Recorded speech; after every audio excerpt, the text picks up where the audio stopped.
All right, we got UFC 309, and we're ready to go. So I'm just gonna read off the phone and what I got in verdict. I'll actually give you guys the predictions this time.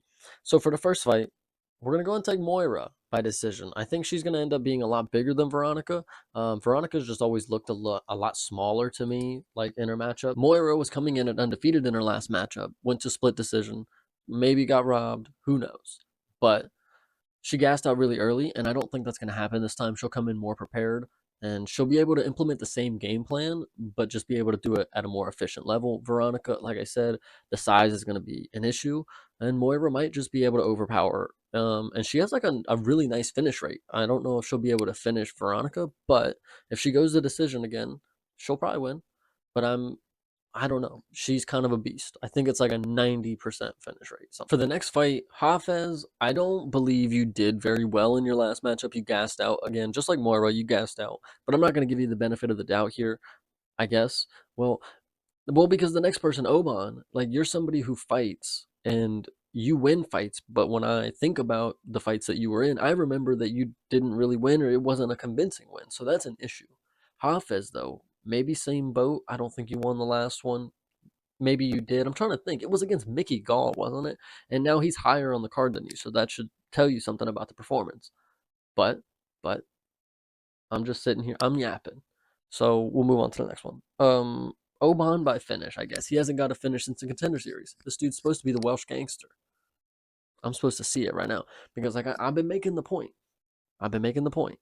Wales is on the way out of the UFC, so Oban, you got to get this one, bring it home, get a finish. Shout out Corey McKenna. Speaking of Mickey Gall, up next, and I don't know. Will he get it? Sure. Would it be fun? Sure. I don't. I could care less, honestly. What is it? I got the other dude by decision on here. Sorry. I don't care either way. I wasn't here. Like I knew I was here for the CM Punk thing because like I was on the WWE side of it, but I didn't know who Mickey Gall was. That doesn't mean anything to me. Now that I know that he sucks and he only beat up like the WWE superstar. Actually, he had like a couple nice wins, but that's not the point. It's not the point. I'm not trying to disrespect. I actually, respect his game. Sorry. Jonathan Denise. Something's been going on with the lines. You were the favorite. Then Tibera became the favorite like overnight. And now we're still unsure of what the deal is. You better be able to knock him, but Tibera is a veteran. If Tibera is able to implement the ground game and get his hands around him, it might be interesting for Jonathan because he wasn't able to do much off his back against Carl Williams, I believe it was. But, he obviously finished the fight with a decision. I also made a point on the Monday show. Check it out on the Yama channel at Jonathan started out by getting first round finishes before he came into the UFC, got one in the Contender Series. When he got to the UFC, he got a second round finish. I know that's nothing different. He got a finish, but if you look, it's trajectory. Then he got a decision. He won, but this one, maybe he's just not convincing enough. Maybe Tibera is going to get a sub. We talked about what is Jonathan's defense compared to Tai Tuivasa. You can't get less than 0 is basically what I've been going off of. So it might be interesting, but I'm gonna go ahead and take Jonathan Denise round 1 knockout. With all that being said, of course, I normally do rag the people that I want to win. I don't know, it's harsh criticism because I do want to see you succeed, and I believe you should be able to do it. Because Tibera Spivak was able to fucking cook you, dog. I was rooting for you. Maybe I should root for you this time. David Onama, we'll go ahead and take you. You just got this new matchup. I don't know the other guy. Decision, though. We're going to take decision. Damon Jackson and Jim Miller is a weird matchup. I still cannot wrap my head around this. It's like two people that I could never see meeting up. Like, I know Jim Miller has been through every era, and I obviously wasn't there for them. So he's only been this era for me. Damon Jackson is honestly becoming a meme at this point because he's just pissing me off. He's a meme in my head for all the times that I've seen. Like, I've been taking snapshots. So it's just pissing me off. But shout out Damon Jackson. We're going to take you by decision. I don't know why I do this. All right, Chris Weidman, we got beef, bro. So I'm just not going to take you. I'm just not going to take you. I'm going to take the other guy by third round finish. TKO, of course. I'm just not taking subs today. Just not taking subs, I guess. So, third round knockout by my boy Eric Anders, whoever. But Chris Weidman, just don't pull that double eye poke shit, and he's gonna fuck you over. Like Brad Tavares had you at the palm of his hand, and whooped your ass with those leg kicks. I don't know why Bruno Silva decided not to do it. Can somebody please do it? Don't give this dude a Cinderella story like on the way to the belt again or some shit. Like this is ridiculous. There's no reason that he should be competing right now at this level. Like serious. I feel like originally, and maybe I'm gonna sway you because I thought Jonathan Martinez was gonna win this fight. He's got wicked fast kicks. He's a lot faster than Marcus McGee. Marcus McGee is very old for this division.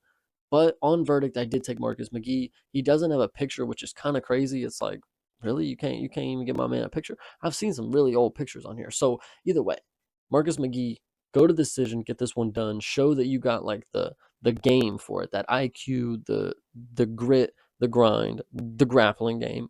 Whatever you're about to do, go get this motherfucking money, bro. I guess I'll say it right now. I think this might be one of the fight of the nights, and or let me take another look. At least on the prelims, Moira and Veronica Hardy, I think will be really fucking solid. Not gonna lie. And I know that's women prelims, but hear me out. It's the first fight of the night for the reason it's a C filler.